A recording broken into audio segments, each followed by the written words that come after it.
Hi అండి. పొట్టు చీర అయినా లేకపోతే మామూలు చీర ఏదైనా చిన్నగా వచ్చింది, లెంగ్త్ తక్కువ ఉంది, 5 మీటర్లే ఉంది, కుచ్చిళ్ళు తక్కువ వస్తున్నాయి అనుకున్నాం అనుకోండి. మీరు ఎవరన్నా అలా అనుకుంటే ఇదిగో ఇలా చేసుకోండి. ఏం కంగారు పడాల్సిన పని లేదు.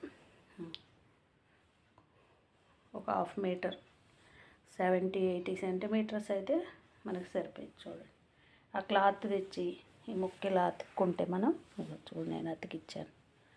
ఇది కట్జింగ్లోకి వెళ్ళిపోయింది కదా మనకి. ఈ ముక్క లెంగ్త్ ద్వారా మనకి కుచ్చిళ్ళు ఎక్కువ కలిసి వస్తాయి, 4-5 కుచ్చిళ్ళు వస్తాయి అన్నమాట. ఇది ఎంత క్లాత్ ఉంది, నీట్గా ఇలా జాయింట్ చేసుకోవటమే చీరకి. ఇది కట్జింగ్లోకి వెళ్ళిపోయింది. కాలు మీద నుంచి చీర బోర్డర్ స్టార్ట్ అయింది. అది కూడా చూడండి, ఇక్కడ నుంచే ఫాల్ కూడా వేసాను చూడండి. అది ఈ ముక్క అతికిన దగ్గర నుంచి ఇదిగో ముక్క ఇలా అతికిచ్చాను, ఫాల్ స్టార్ట్ అయింది. ఇది కట్జింగ్లోకి వెళ్ళిపోయింది, ఏం కనపడదు. కాటన్ క్లాత్ అయినా నేనైతే క్రేప్ క్లాత్ తెచ్చి వేసాను చూడండి. ఇది మీరు కూడా ఇలా వేసుకోండి, కంగారు పడాల్సిన పని లేదు. చీర చిన్నగా ఉందని.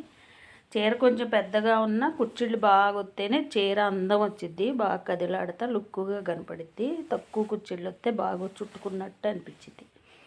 అందుకని కొంచెం గుడ్డిలా కట్జింగ్లో ఎదురేసుకుంటే ఇదేం కనపడదు, లోపలికి వెళ్ళిపోయింది కదా. మీకు అందరూ తెలుసు, చీరలు కట్టుకుంటాం కదా, మనకి తెలుసు, ఐడియా ఉంటుంది. ఇలా వేయించుకోండి, ఏం టెన్షన్ కంగారు పడక్కర్లా.